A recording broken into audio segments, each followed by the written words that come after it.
Shalom Likula Maslumkem. For today's vlog, pag-aaralan naman natin ang infinitive to believe. In Hebrew, lihi amin. Pag-aaralan natin kung paano natin ito sasabihin kapag present tense, past tense, and future tense according to the gender. Okay, Bonatkel. Present tense believe for masculine singular, maamin. Ani, maamin. Ata, maamin. Hu, maamin. Present tense believe for feminine singular, maamina. Ani, maamina. At, maamina. Hi, maamina. Present tense believe for masculine plural or mixed gender, maaminim. Anachno, maaminim.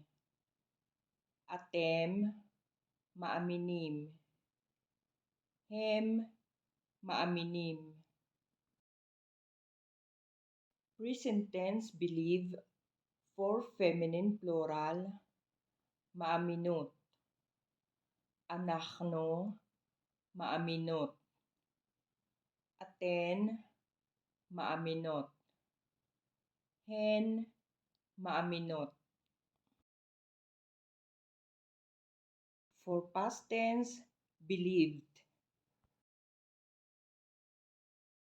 Heimanti. Heimanta. Heimant. Heimin. Heimina. Heimannu. Heimantem. Heimanten. Heiminu. Heiminu.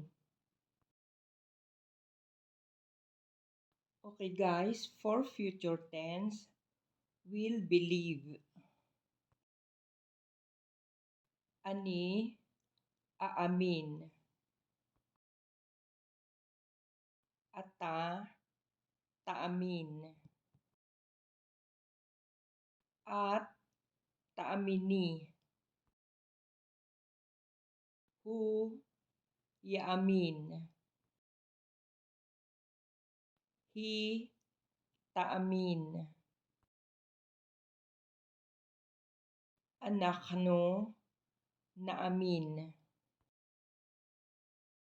Atem, taaminu. Aten, taamina. Hem, yaamino.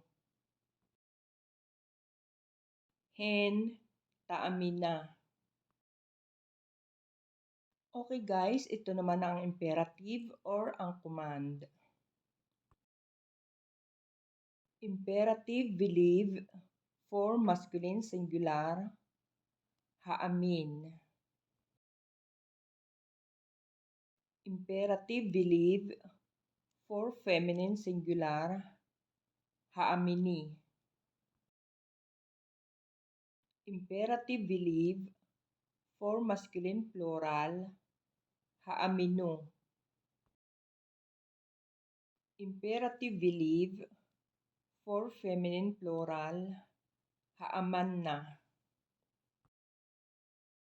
Okay guys, muli dito natatapos ang video na to at sana nag-enjoy kayo sa panibagong infinitive verb na isinare ko sa inyo.